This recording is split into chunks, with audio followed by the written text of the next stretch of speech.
Pride and Prejudice by Jane Austen. Chapter 1. It is a truth universally acknowledged that a single man in possession of a good fortune must be in want of a wife. However, little known that feelings or views of such a man may be on his first entering a neighbourhood.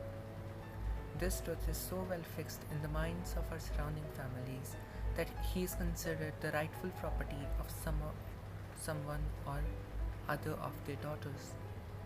"My dear Mr. Bennet," said his lady to him one day, "have you heard that Netherfield Park is let at last?" Mr. Bennet replied that he had not, but it is, she returned,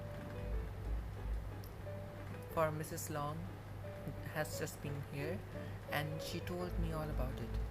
Mr. Bennet made no answer. "Do you not want to know who has taken it?" cried his wife impatiently. "You want to tell me, and I have no objection to hearing it." This was inviting enough. "Why, my dear, you must know.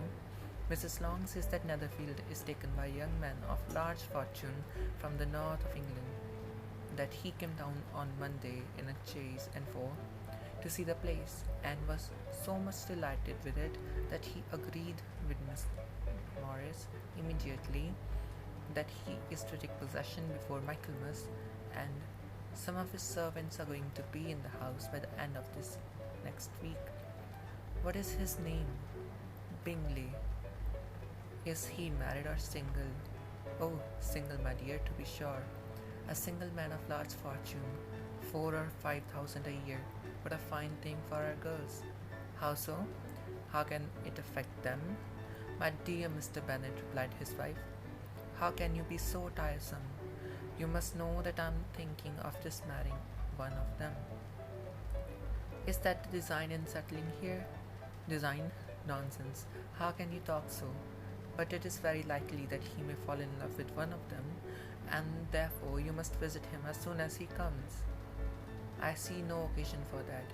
You and the girls may go, or you may send them by themselves, which perhaps will be still better, for as you are as handsome as one of them, Mr. Bingley may like you the best of the party." "My dear, you flatter me. I certainly have had my share of beauty, but I do not pretend to be anything extraordinary now. When a woman has 5 grown-up daughters, she ought to give over thinking of her beauty. In such cases, a woman has not often much beauty to think of. But, my dear, you must indeed go and see Mr. Bingley when he comes to the neighbourhood. It is more than I engage for you, I assure you. But you consider your daughters. Only think what an establishment it would be for one of them.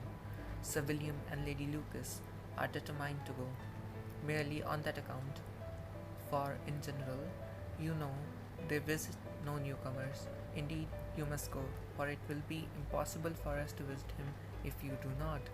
You are over scrupulous, surely. I dare say Mr. Bingley will be very glad to see you, and will send a few lines by you to assure him of my hearty consent to his marrying whichever he chooses of the girls. Though I must throw in a good word for my little Lizzie.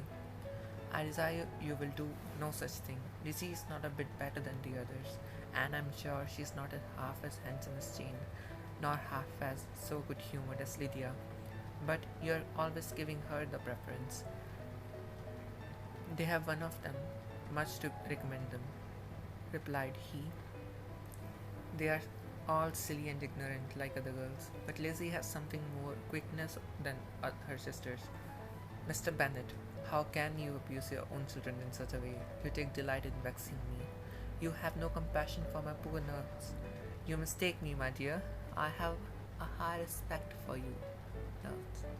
They are my old friends. I have heard you mention them with concentration these last 20 years at least." Mr. Bennet was so odd, a mixture of quick parts, sarcastic humour, reserve and caprice, that the experience of 30 20 years had been insufficient to make his wife understand his character. Her mind was less difficult to develop. She was a woman of mean understanding, little information, and uncertain temper. When she was discontented, she fancied herself nervous. The business of her life was to get her daughters married. Its solace was visiting